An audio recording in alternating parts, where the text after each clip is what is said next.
Tunay nga na how good and how pleasant it is for brethren to dwell together in unity, and we are dwelling together to study the Word of God, to know more yung kanyang pinagagawa sa atin at makilala pa siya personally, no?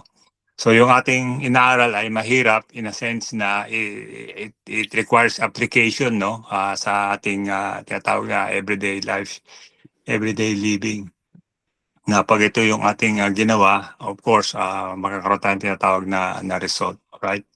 So, but this time, Pastor Paeng will continue yung kanyang tinuturo sa atin, no? Regarding the church on fire. Pastor Paeng, just go ahead, please. Yes po. Good evening po sa lahat muli, at thank God na muli tayo ay makakapakinig sa sama-sama sa tulong ng Panginoon.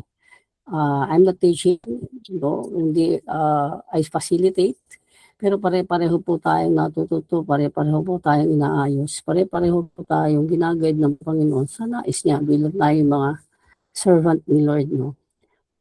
I do believe this is not just a servant mentoring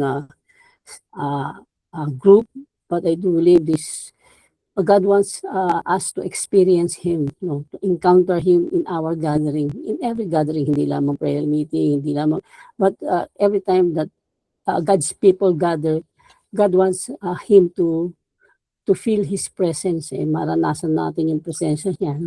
Kaya nga itong pinag-usapan natin ngayon, sa chapter 2 na tayo, gather for fire.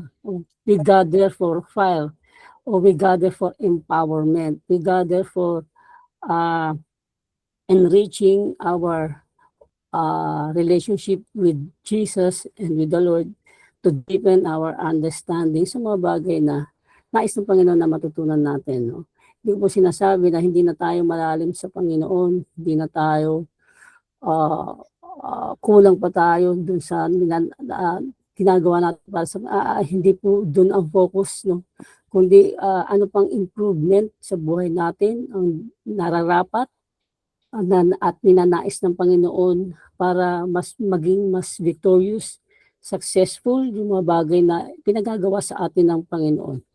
Amen. So sa umpisa pa lang ng ating lesson, we gather for fire, we gather for empowerment, at nakita natin yun sa 120 disciples na iniwan ng Panginoon.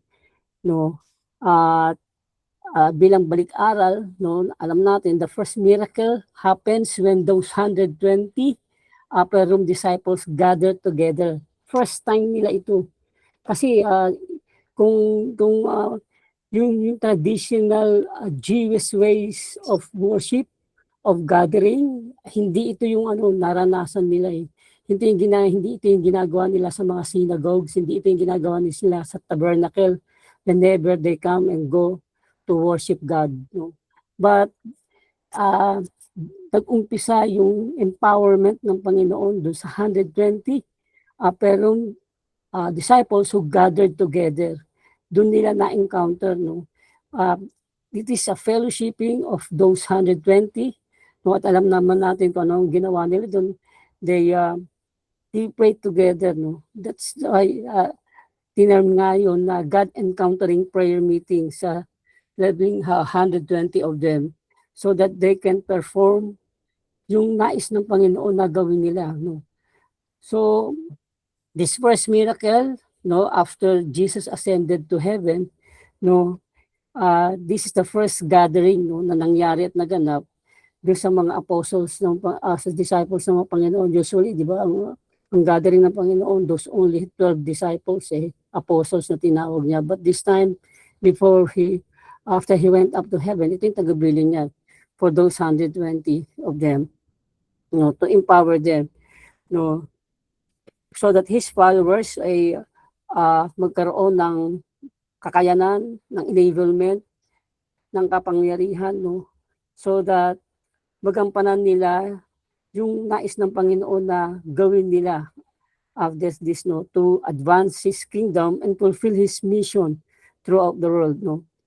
So building the upper room is the first step in the strategic plan nung ng method ng Panginoon, no? Sa atin, no, sabi nga yung challenge sa atin, no, mag-uumpisa sa ating mga servant ni Lord, mag-uumpisa sa atin yung upper room o sabi natin yung prayer room natin, no. Na yung terminologies lang, no, maaaring magkaiba-iba ng terminologies, but it's the same way, no, na that room is a prayer room, that room is a God encountering room na kung saan we receive empowerment from God. Sa bagay na 'to, hindi tayo inilalayo ng Panginoon, kundi ipino-focus ng Panginoon yung ating pansin sa nais niya, 'di ba? Kasi ang traditional way, ang mechanical way sa pananalangin is you ask what you need, 'di ba? Pero kung titingnan po natin, 'no, it's true, 'no, totoo po yung sinasabi ng Panginoon na makaka-receive tayo sa Kanya. At the very thing o yung pinaka natatagong hiwaga sa bagay na yun, 'no, ay yung pagka pag yung pag-encounter natin o yung pakikipag-ugnayan natin sa Panginoon, 'no. Sabi ko nga minsan naka-focus tayo sa need, hindi dun sa nagso-solve ng needs natin.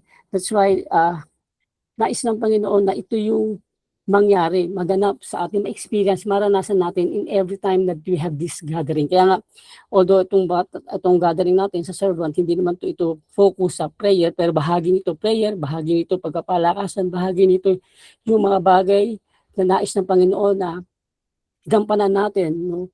Hindi man tayo 120, but I do believe magkakalayo man tayo. Sabi ko nga, napakahirap, no, na tayo hindi tayo nagkikita-kita, hindi katulad ng 120, andun yung interaction, andun yung face-to-face, andun lahat yung mas malalim, mas mainit nilang ugnayan sa isa't isa because they're together with one another, no.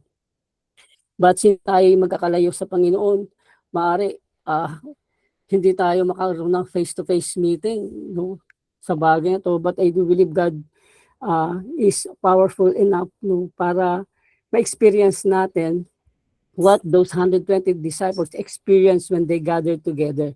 Yung empowerment ni Lord para sa bawat isa po sa atin. That's why sabi ko nga, itong servant mentoring, hindi ito isang self-group o hindi ito isang platform lamang o groupings lamang, but God gathered us. God gathered us together so that we will be empowered, na tayo ay ma-empower ng Panginoon sa mga bagay na nais na gawin, isagawa para sa ating buhay. Then sa lesson 1 natin o sa lesson 6 natin, no, ang first lesson na under this, no, is come under order o magpaisa-ilalim sa utos.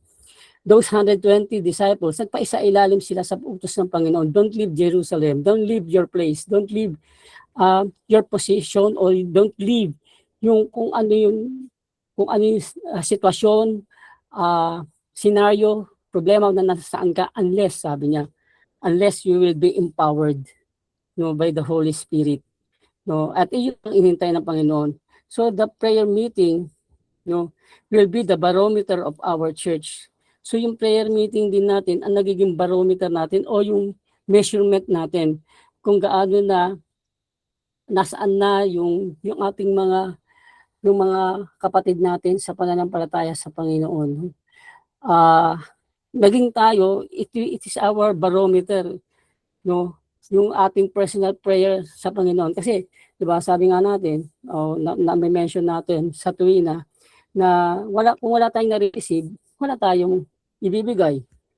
No, the same way, sa physical things niyan, di ba? Kung wala tayong means ng para pakainin yung pamilya natin, ano ipapakain natin? So that's why we work, no? We work hard, no? We become employer, no? So that meron tayong physical na ibibigay sa ating mga pamilya sa kanilang physical na pangangailangan. The same way sa spiritual nating pangangailangan. When we don't get or we don't receive from God, ano ibibigay nating spiritual na kung saan makikita nila na this is it, ito na encounter ko yung Panginoon sa bagay na to, sa nangyayari sa loob ng iglesia. Kasi yun ang the best testimony ng bawat kapatid, yung kanyang karanasan sa Panginoon, kasi hindi nang mabubura eh. Nung nagkaroon kami ng Encounter God Retreat, no, sa buhay ni Zacchaeus. Si Zacchaeus, marami na siyang nabalitaan eh. Si Jesus is a healer, marami siyang pinagaling, marami siyang demonyong pinalaya, na inalihan ng demonyo, marami siyang kahimala na narinig sa Panginoon. Pero hindi naging sapat yun sa kanya, no? Kundi nais niya na magkaroon siya ng personal na testimony mula kay Jesus. No, at alam natin, yung nangyari sa Zacchaeus, although ito'y pre-arranged ni Lord dahil sa kanyang sovereignty, sa kanyang kaalaman na pagnanais ni Zacchaeus na makilala siya at ma-encounter siya. Pero sa lahat ng balakid, no, sa lahat ng problema na kinaharap ni Zacchaeus, doon nagpumilit pa rin siya na makatagpo ang Panginoong Hesus. No? At hindi siya umalis sa kalalagayan niya na balita lang yung aabutin niya, balita lang ng kapangyarihan ng Panginoong Hesus, balita lang na kayang magpabago ng buhay si Jesus. Hindi siya hindi lang siya nagkasya doon, hindi naging sapat sa kanya yun, hindi siya naging hindi siya naging confident doon o hindi siya doon, no? Kundi nag-effort siya, no? Hindi naging sapat sa kanya yung mga testimony of other people, kundi nagpursige siya na magkaroon siya ng personal encounter sa Lord hanggang akyatin niya yung puno na kung saan. No, mahirap akyatin kasi alam naman natin si Sycamore tree, no? So hindi ko na i-detail yung ano na yun. But makikita po natin dito, hindi naging sapat kay Zacchaeus yung kanyang nabalitaan patungkol kay Jesus. And sa atin, this is our encouragement. Hindi naging sapat yung balita na dumating sa akin that those 120 of them who gathered in the upper room, in the prayer meeting, no, they were empowered by the Holy Spirit, no, as they gathered together. Kundi maranasan natin, no, although tayo ay magkakalayo, although tayo ay hindi nakikita-kita, but still that promise ay sa atin, no, because we have unchanging God, no, na ipaparanas niya kung ano man ang naranasan ng kanyang mga anak sa nangyari sa church, early church, no. Sa gabing ito, pag-aaralan natin, no, that's from lesson 6, no. Ang pag-aaralan po natin sa gabing ito, it's about ministering. Mag-share po ako ng sa atin. Ayan. It's about ministering. Minister in the presence of the Lord. So, ano ba talaga yung meaning to minister in the presence of God, of the Lord? No, kasi every time that we gather together, every time that we have our gathering, or every time we come to God, no, we minister to the presence of the Lord. No, nagmi-minister tayo sa presensya ng Panginoon, no. It is a life-giving principle, no, na magbibigay sa atin ng banibagong lalim ng ating pagkaunawa sa ating calling sa presensya ng Diyos. How to minister to the presence of the Lord. So para sa ating mas malalim pang kaalaman, no, o kaunawaan, no, balik tayo sa salita ng Panginoon.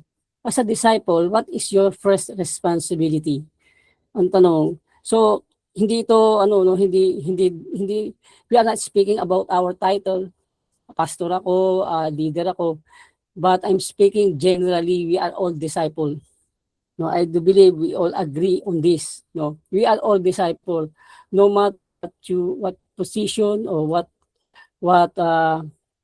calling that you have, no, ano yung nasa iyo, ano yung katawagan mo, ano yung title natin, but the Lord look at us as a disciple.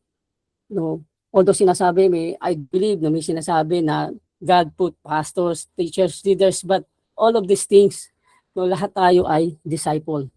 No, magkaroon lang ng mga category o ng titles to make the church in order, no, para magkaroon ng kaayusan sa loob ng iglesia at may mamamahala sa mga kapatid, lalo na sa mga bagong mananampalataya, para to edify the church, to be used in the ministry. See?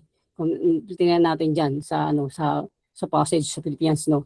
So as a disciple, what is your first responsibility? So sabi ko nga, ang teaching na ito, it's not a general teaching for giving us understanding, knowledge, or wisdom, but it is an evaluation to us.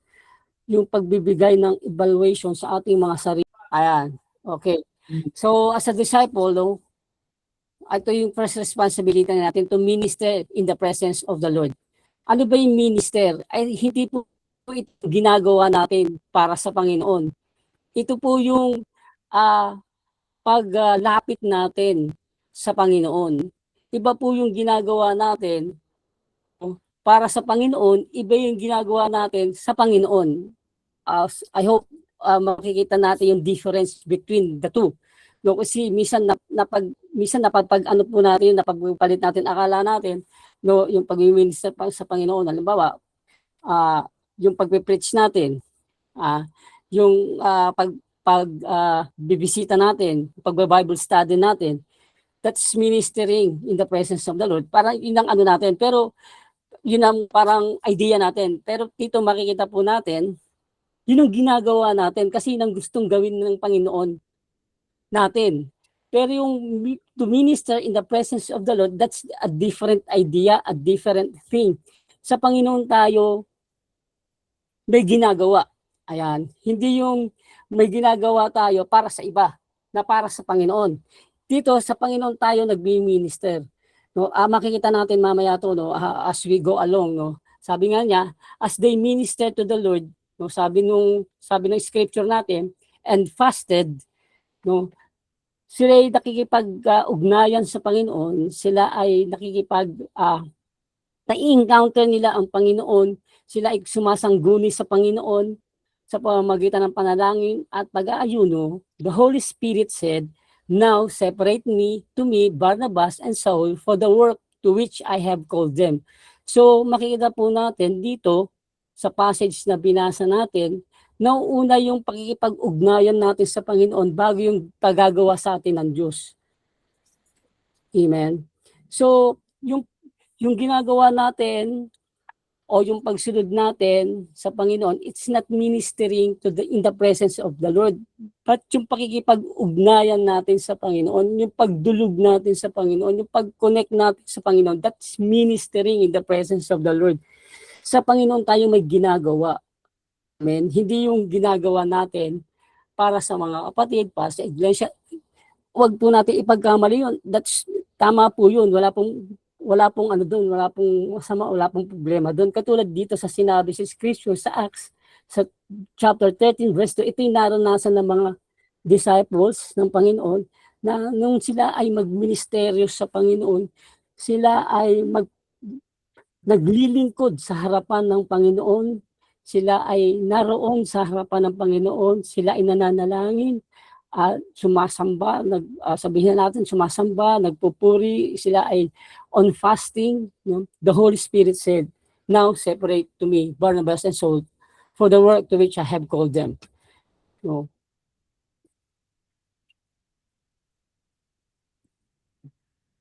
And then sabi niya, So we who recognize the manifest presence of the Lord are invited to respond to His manifest presence as the highest treasure in life. So sa bagay na yon, batay doon sa nabasa natin doon sa Acts chapter 13, no? Kapag na-recognize natin manifest presence ng God, yung kapahayagan ng presensya ng Diyos, no? Na-encourage tayo o na-invite tayo para mag-respond o para mag-act sa kanyang kapahayagan ng kanyang presensya bilang pinakamataas o pinaka-highest treasure in life, pinakamataas na gawain o treasure, ano yung treasure? Kayamanan in our life. Katulad ng pagkatawag ni Paul, no, at ni Barnabas, sa ipapagawa sila, sineperate sila. Amen. No. Hindi ko big sabihin naging mas si Pablo, no, mas inaano siya ng Panginoon, mas mas katanggap-tanggap siya sa Panginoon. Hindi gano'n ang usapan, hindi gano'n ang ano, pero yung may pagkatawag kay Pablo at kay Barnabas para gawin at sa gawa nila yung bagay na pinagagawa sa kanila ng Panginoon.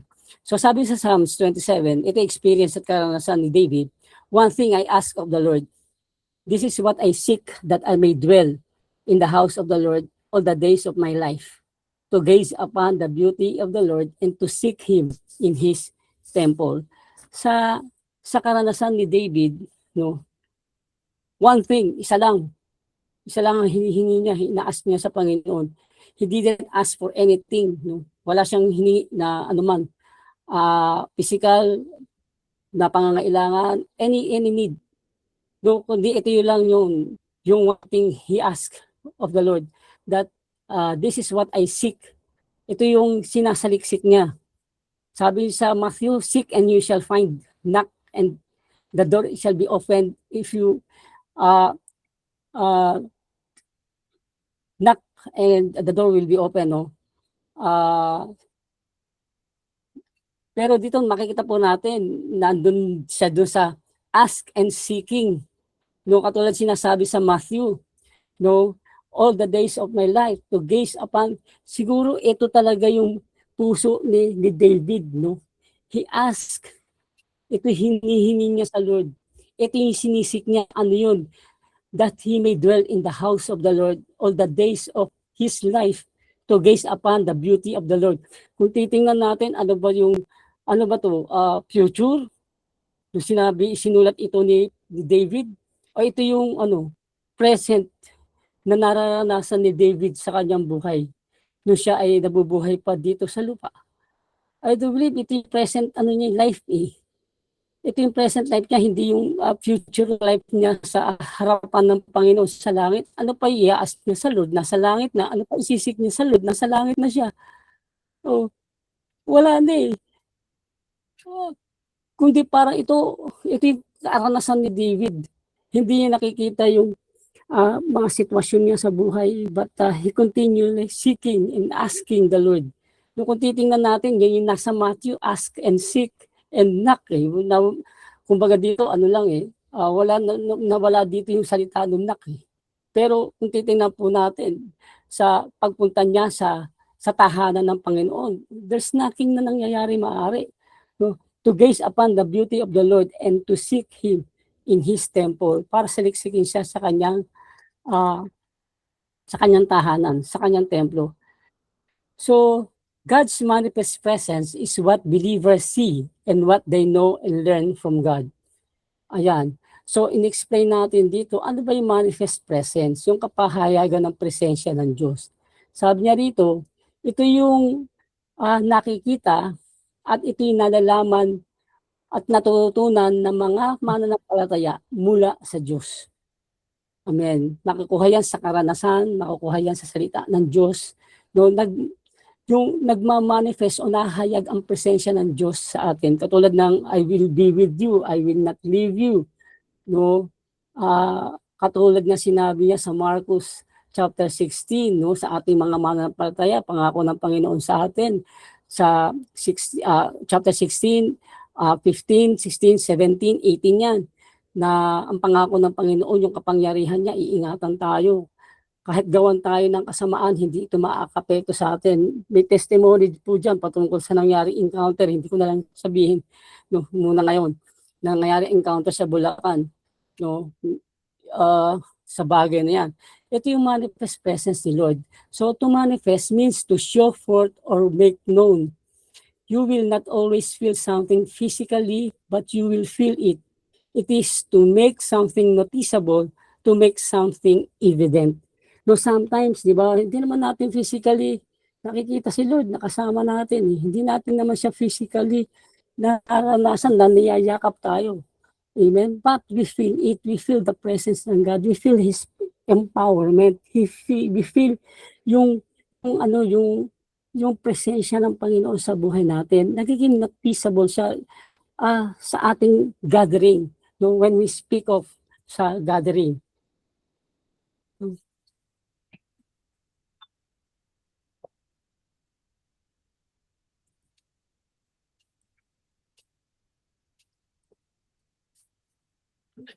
So when we recognize that we were made for His manifest presence, we have no problem lingering in His presence and enjoying every minute of it. Pag na-recognize natin na tayo ginawa para sa presensya ng Diyos, ibig sabihin para maranasan natin yung manifest presence, maging noticeable, maging naranasan natin yung kapangyarihan ng Panginoon, hindi na problema sa atin na to linger o maging patuloy na maranasan natin yung presensya niya at ma-enjoy natin every minute nun. No? Sabi ko nga, sa mga bagay na ginagawa sa atin ng Panginoon, no, naroon yung karanasan natin sa Panginoon. So, ministering to the presence of the Lord in the Old Testament. No? Sabi, ito yung karanasan ni David. No? Ano ba yung meaning ano ba yung nilalaman to minister sa presensya ng Panginoon in the Old Testament? Sabi niya dito, David appointed Levitical priest to minister to the Lord. 1 Chronicles chapter 15 verse 2.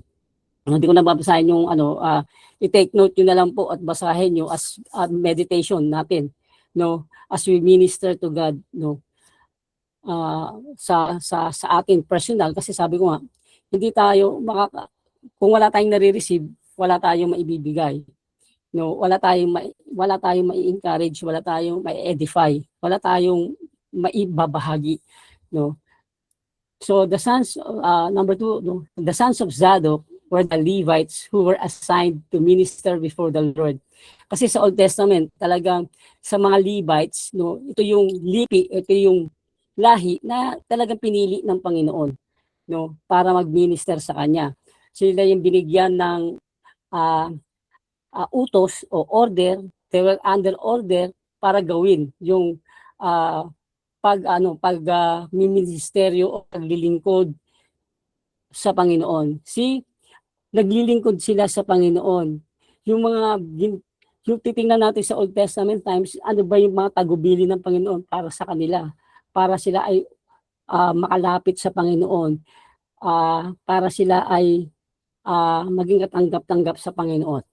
So, Samuel learned as a youth to minister before the Lord in 1 Samuel chapter 2 verse 11 kasi sa kanyang kabataan, no, doon na siya inilagak ng kanyang mother, no, sa ilalim ng pangangalaga ni Eli para matutunan niya to minister before the Lord.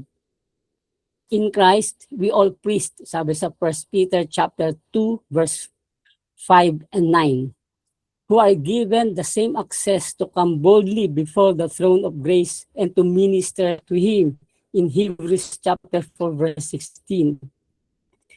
So, it is a different thing when we say to minister to the Lord sa atin. Hindi ito, sabi ko nga kanina, hindi ito yung ginagawa natin para sa Panginoon. Ito yung ginagawa natin sa Panginoon. I do believe, makikita natin yung distinction between the two words, no? Ginagawa natin ito sa Panginoon, hindi para sa Panginoon. No? Sa Panginoon tayo mismo nagbi-minister by bowing to Him, by praising Him, no, by coming to Him, no, by inquiring Him, katulad ng sinabi ni David, no, gaze Him, no, matutunan natin, makilala natin, mas malalim pa natin maunawaan ng Panginoon sa ating buhay, mas malalim pa natin makita yung mga gawa ng Panginoon sa ating mga buhay. So if we genuinely intend to welcome the manifest presence of Christ as a church family, it only makes sense that you need to first learn what it means to minister to His presence. Kaya nga sa atin mismo ito, bago ituro, bago natin gawin o bago natin i-share sa iglesia, tayo muna. Matutunan natin ano ba yung means to minister to His presence. No, ito may definition tayo mas mauunawaan natin. No, we often associate the word minister to the idea of meeting needs. No, however, God is self-sufficient and needs nothing. No, remember, no, sinasabi natin to minister to His presence, to ministering to God's presence. No, so dito we often associate the word minister to the idea of meeting needs. However, God is self-sufficient and needs nothing. So it's not meeting needs ni Lord. Ministering to God involves an obedient response to God's character and work, or how worship itself may be defined.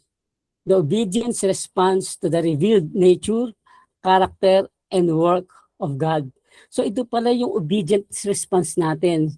Yung response ng puso natin, yung paglapit natin sa Panginoon, yung ginagawa para sa Panginoon. No? Yung mga bagay na nais ng Panginoon, no, na makita natin. Yung kanyang karakter, yung kanyang work, yung kanyang nature, yung kanyang promises. Sa bagay nito, nagre-respond tayo doon. So, nagpapasakop at nagpapasailalim tayo doon sa revealed nature, character, at yung gawa ng Diyos sa ating buhay. So, it's a very different thing, no, na yung ginagawa natin para sa Diyos, kundi yung ginagawa natin sa Diyos mismo.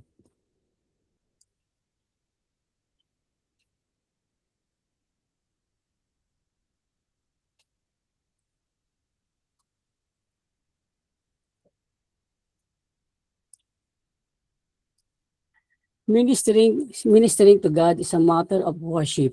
No? As we worship God, then we are ministering to Him. The more that we understand about who God is and what He has done, the more that we can allow Him to renew and remold our minds and our thinking. The more that we will be better able.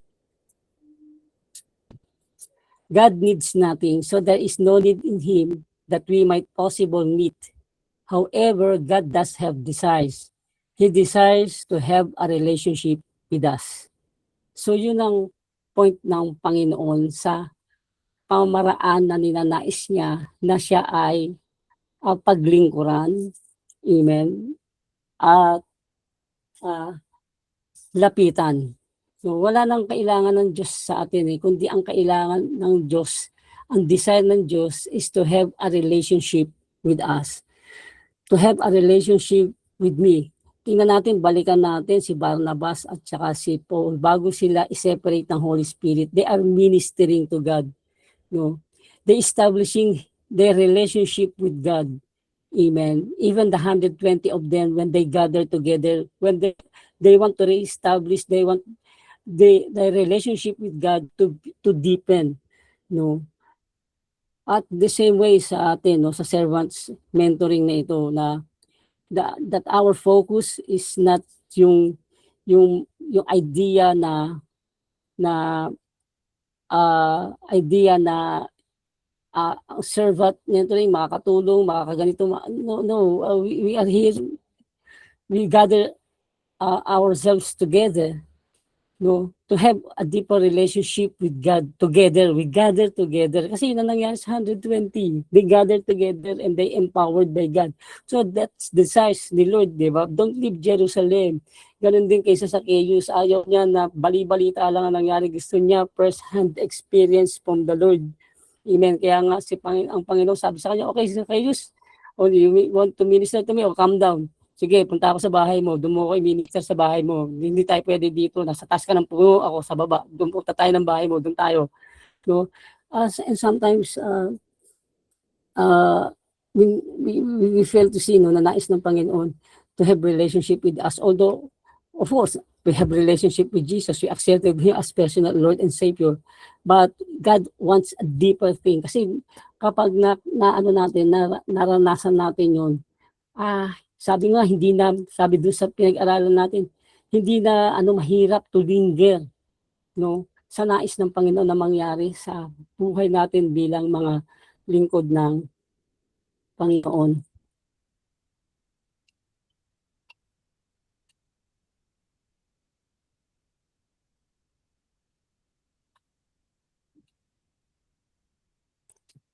Ministry. So, sabi niya, ministry, guys, a matter of worship. And then, the second one, ministering to God is a matter of prayer. Too many Christians view prayer as religious rather than relational. No, ito yung ito yung ano, no, kadalasan, no, ito rin nangyari sa atin, no. Meron tayong prayer meeting, that's good, but sometimes it become mechanical, no. Ano lang, matapos lang, magkaroon lang, kasi kailangan church magkaroon ng prayer meeting every Wednesday o every day na pinili ng church kung kailan, kung anong araw, anong oras. No, online man yan, face to face man yan, no. But kaya merong prayer meeting, no, kasi nice ng Diyos yung relation. Nais niya ma-establish yung relation, but nais niya ma-deepen ang understanding ng mga mananampalataya, ng mga disciples niya about prayer, about asking, about seeking. Amen. Seeking God, no, kumbaga, gazing His manifest presence sa ating kalagitnaan. It's true, tama, wala pong problema, meron tayong prayer list, meron tayong prayer items, meron tayong mga prayer na about healing, everything, no, na problema ng tao. But kaya naisip mo ba natin bakit ina-allow ni Lord na magkaroon ng ganitong problema sa church, magkaroon ng ganyang problema, magkaroon tayo ng ganitong pangangailangan? Come to think of it, amen. Kasi sinasabi natin, God, before we ask, God answered us. Before we say our needs, God knows our needs. Pero bakit ina-allow ni Lord? Because He wants relationship with us. Kaya tayo may problema, pero tayo may pangangailangan. Bakit tayo humaharap sa iba't ibang uri ng problema, suliranin, physical health, spiritual, o anuman ng bagay? Because God wants us to establish our deeper relationship with Him. Amen. Matthew chapter 6 starts with our Father in heaven. This beginning immediately shows us that prayer is relational.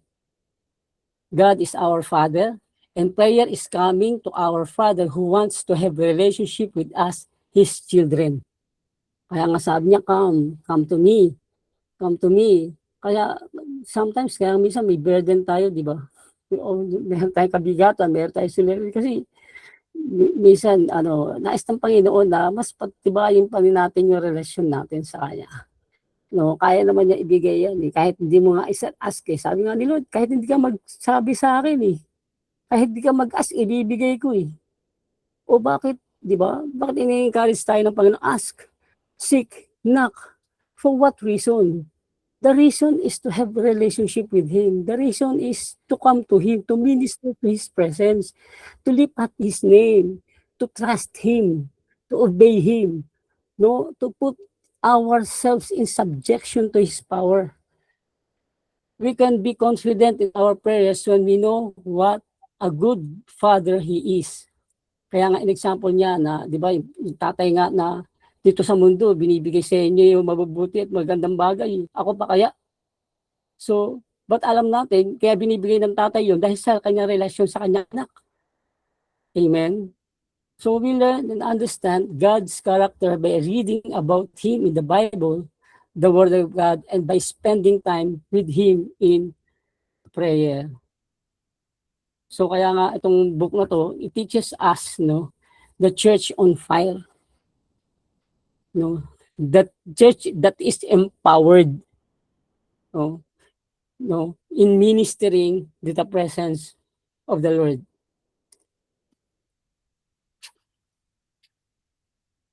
Ministering to God is our first assignment. Ayan. To minister to the presence of the Lord is our first responsibility as Christians. No one was keenly aware of his assignment to take the gospel to all the nations than Apostle Paul. So walang sino man, no? Si Apostle Paul na, sabihin natin yung pinaka keenly aware sa kanyang assignment to take the gospel to all the nations. So alam niya yun.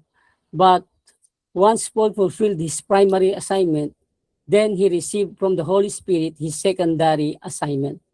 So ang first assignment, sabi nga ng pangunahing natin, no, ng ating pag-aaral, our first assignment, the disciples' first assignment is to minister to the presence of the Lord. This is our first responsibility, no. And then other things comes as secondary assignment. So sabi nga sa Acts 13 verse 2, babalikan natin, New King James Version, as they ministered to the Lord and fasted, the Holy Spirit said, now separate to me Barnabas and Saul for the work to which I have called them. This is the secondary assignment. Babalikan natin yung 120 of them in Acts chapter 2. No, they gathered together. They have the same first assignment, ministering to the Lord. Wait there, no, worship, praise, pray, no, fast, and they do it for 10 days, waiting, no, until the empowerment comes for them. And then nagkaroon ng tremendous na pagkapahayagan ng salita ng Panginoon when Peter spoke, no, and 3,000 of them were saved, no, doon sa panahon na yon ng Acts.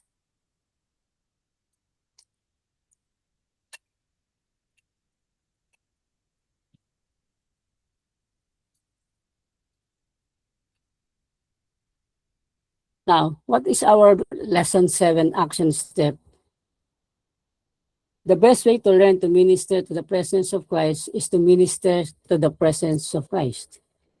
Ano yun? Spend a full hour. Ito po yung ano natin, challenge natin. Ito yung hamon sa atin. Ito po yung ano natin, gagawin natin for this week na darating. No? So, kanina, doon sa first lesson natin, no, about come under order o pagkapasa ilalim sa utos o sa command, no, kayo po yung makapag-evaluate kung ano po yung nangyari sa atin, no, na do sa challenge sa atin sa last lesson natin, lesson 6 po natin, and then this lesson 7, ano po yung action step na gagawin natin to ibig sabihin para masanay tayo, ma-exercise natin yung ating natutunan, magawampanan natin to minister in the presence of Christ. No, sabi niyan, ano yung challenge? Spend a full hour, a solid 60 minutes, today or tomorrow alone with Him. No special media, no music, no phone, no distractions. Just sit at Jesus' feet and enjoy His presence. As David did, ask God to give you an undivided heart. Sabi ni David in Psalm 86 verse 11, teach me your way, O Lord, and I will walk in your truth. Give me an undivided heart that I may fear your name. No? This is one thing of ministering to God. No? Wala siyang inaas na need niya. Walang physical need, walang spiritual need, walang anything, kundi yung pangangailangan niya to be with the presence of God, to have undivided heart. No? And that na katakutan niya yung pangalan ng Panginoon. Katakutan na not in the sense na lalayo siya because of fear, but lalapit pa siya kasi ayaw niyang mapawalayo. Takot siyang mapalayo sa Panginoon. Takot siyang mapawalay sa pangalan ng Panginoon. Amen.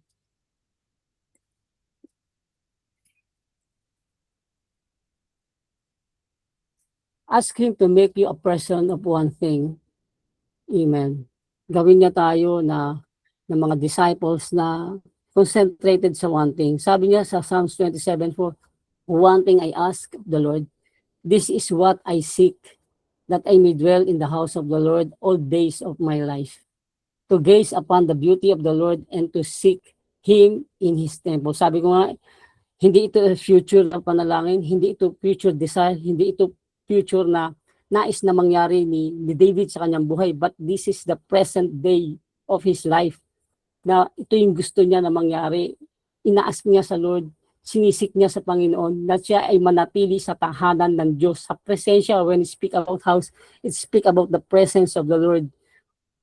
All the days of my life, sa lahat ng araw ng kanyang buhay, to gaze, para makita niya, ma-experience niya yung ministry, yung manifest presence ng Lord sa buhay niya, and to seek Him in His temple. Sa Luke chapter 10, sabi niya, Martha, Martha, the Lord answered, you are worried and upset about many things, but only one thing is needed. Mary has chosen what is better, and it will not be taken away from her. So hindi sinasabi ng Panginoon dito na manatili doon si Mary. Pero inuna ni Mary si Jesus. Maaari iniintay ni Mary ang instructions ni Jesus. O sige Mary, ano ka, handa ka na ng makakain natin. Handa ka na ng makakain natin. Magsalo-salo tayo ng sabay-sabay. Amen. Hindi niya inunahan ng Panginoon sa bagay na dapat niyang gawin. Hindi ko sinasabing mali, hindi ko sinasabing tama, o hindi ko sinasabi pong mali, correct me, no? Hindi ko sinasabing mali. But sometimes, inuunahan natin ng Panginoon. Ito yung gusto ng Panginoon gawin sa church. Ito yung gusto ng Panginoon, gustong i-build up ng Lord. Ito yung gustong gawin ng Diyos. But really, is that the one thing that God needed first? Or, matulad tayo ni Mary, na He chooses this one thing. But only one thing is needed. That's why we pray to God, Lord, what is that one thing? And that one thing is to minister in the presence of God.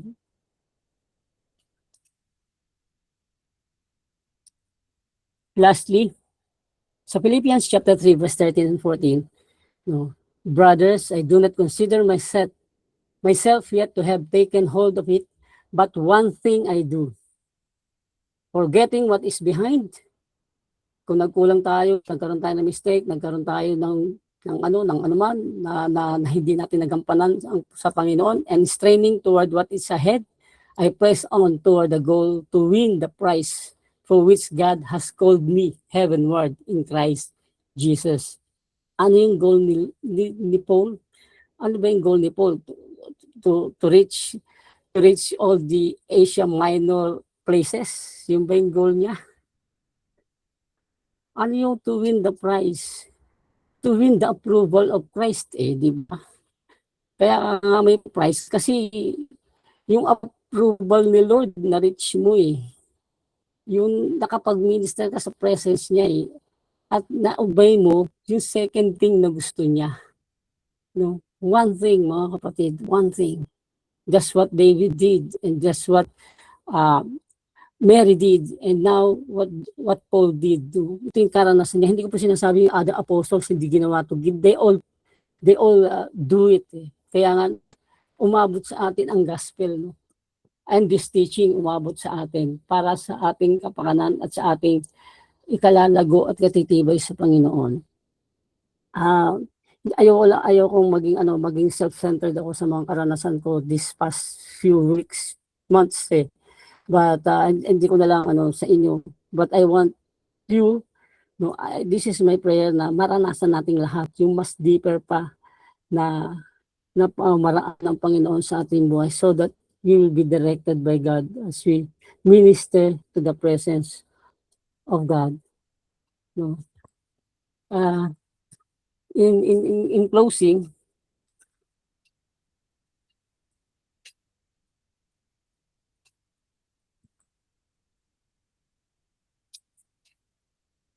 no, I want also to share this verses, no, kasi kanina ko lang to nung nire-review ko tong teaching na to, no, kanina lang binigay sa akin ni Lord. Sabi niya sa Psalms 37:4, delight yourselves in the Lord and He shall give you the desire of your heart.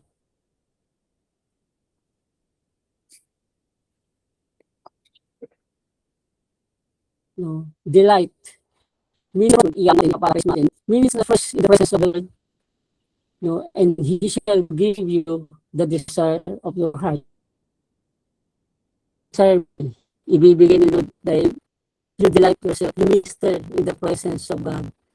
No, I don't know with you, as medyo parang radical itong itinuturo ko sa atin. I don't know how you understand it, and I hope maunawaan niyo po ako. I'm not judging, I'm not telling you that I am more spiritual than you. No, pare-pareho po tayong nag-aaral, pare-pareho po tayong tinuturuan ni Lord, pare-pareho po tayong nasa kalagayan na pinagtitibay pa ng Panginoon. So hindi po yun ang intention ko, no. Pero sabi nga also in Psalms 40 verse 8, I delight to do your will, oh my God, and your law is within my heart. So sa mga verses 13, nais kong iwanan po sa atin, no. We delight, no. Ibig sabihin ng salitang delight, it is ministering in the presence of God. And the result, He will give us our desire. Kasi yung desire natin nakapaloob sa desire ng Panginoon. No, na tayo gusto niyang pagpalain, gusto niya tayong pagtagumpayin sa ating buhay bilang manggagawa. bilang mga anak ng Diyos, no? bilang nanay, tatay, no? Ano pa man ang kalagayan natin, no? Sa ating buhay, bilang mga mananampalataya ng Panginoon. God will ang Panginoon ang kikilos sa lahat ng bagay na yun. At sa lahat ng ito, ang Diyos ang mapaparihan natin. No? So I hope nakapagbigay ito ng encouragement sa atin, nakapag-minister ang Panginoon sa atin, no? At sa atin din kung isasagawa natin. No, but I challenge, no, at ako hinahamon ko rin ang sarili ko kasi may mga bagay pa rin dapat akong gawin at i-apply sa buhay ko bilang minister ng Panginoon so that the church will be set on fire. Hindi lang ako, no, ang ma-set on fire. Minsan tayo ang magagawa ng Panginoon, tayo yung on fire na on fire. Pero pagdating sa iglesia, parang yung iglesia walang fire. Wala, napakahirap ibigay, no? But as we come to God, as we ask, no, as we ask and seek, no, and gaze His presence, no, makikita po natin yung direksyon ng Panginoon at magiging napakagaan sa atin yung gagawin natin para sa iglesia. Bilang testimony in closing, now sa church, meron po kami face-to-face sa church, sa prayer meeting, no, sa Villa at saka sa South Vilfort, no, at meron din po kaming online. So both nag-a-apply po, no, and this is my prayer that our churches will be set on fire. So sa manifest presence ni Lord, maranasan nila ang kapahayagan ng presensya ng Diyos sa kanilang buhay. Kung paano ito naranasan ni David, naranasan ito ni Paul, naranasan ito ni Zacchaeus, naranasan ito ni Mary, sana ito rin ang maranasan din. But we have to focus on one thing, to minister in the presence of the Lord. Father God in heaven, Lord, pagpalain mo po ang pag-aaral na ito, Panginoon. Turuan mo po kami patuloy, Lord. We ask your Spirit, Lord, your manifest presence, Father. Lord, yung lang pagkilos ng banal na Espiritu, Lord. We want power that comes from you, Lord. We want empowerment that comes from you, Father. Lord Jesus, through your Spirit. Panginoon, ikaw po, Panginoon, na patuloy na magbigay sa amin, Panginoon, ng patuloy na desire ng aming puso to delight on you, to ask you, to seek you, and to gaze your face, Lord God. Panginoon, na malaman namin, Panginoon, matutunan namin yung ninanais mo na aming gawin at sagawa, Panginoon, bilang iyong mga servant, bilang iyong mga lingkod, bilang iyong mga tinawag at nilagay sa mga iglesia na aming pinaglilingkuran. Father, as we receive empowerment from you, Panginoon, that empowerment, Panginoon, ay mahayag namin, Panginoon, maipaunawa, maiparanas, Panginoon, sa mga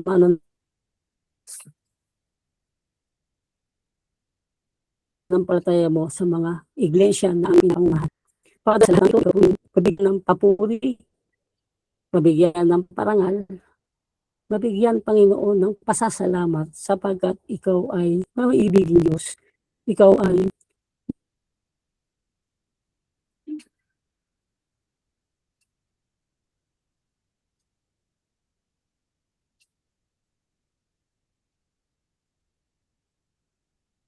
tawad na Diyos. Ikaw ay isa amin.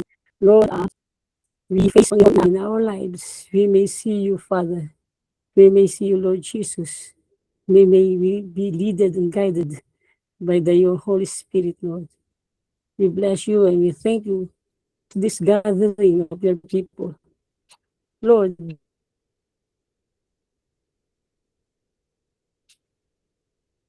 this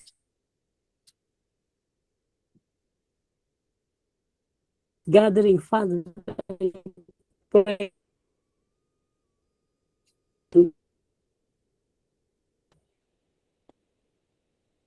use, Father, Panginoon, sa mga bagay na nais mo na aming gampanan. Panginoon, sa lahat ng ito, ikaw ang pinapupurihan, sinasamba, pinaparangalan.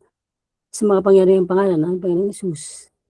And all the children of God says, Amen and Amen. Praise the Lord. Okay. Amen. All the Alright, glory. thank you po, Medyo Pastor Pai, mahaba no, po. sa yung binahagi. Okay, announcement muna, no, bali next Thursday, we will apply yung ating pinag-aralan, no, yung ating natutunan ngayon, yung ministering sa Panginoon.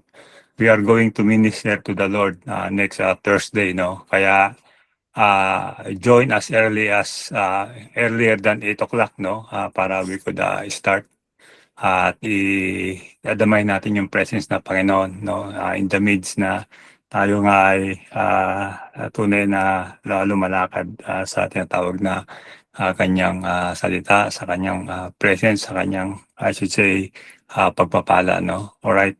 So, in closing, no, let us receive the benediction na ating pong tatanggapin sa Panginoon.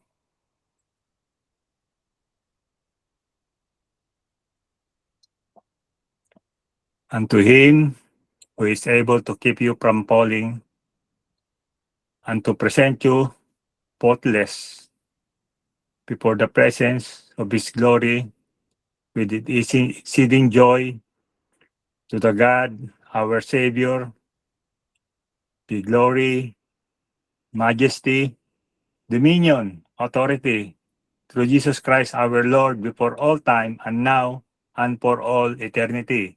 And all God's people say, Amen and Amen. Amen. Amen.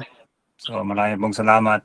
Thank you for Amen. Salamat joining. po, Pastor Pai. Salamat niyo po lahat. Salamat po. Marami pong salamat. Thank God you po, bless po. Pastor Pai. Okay, yung gusto po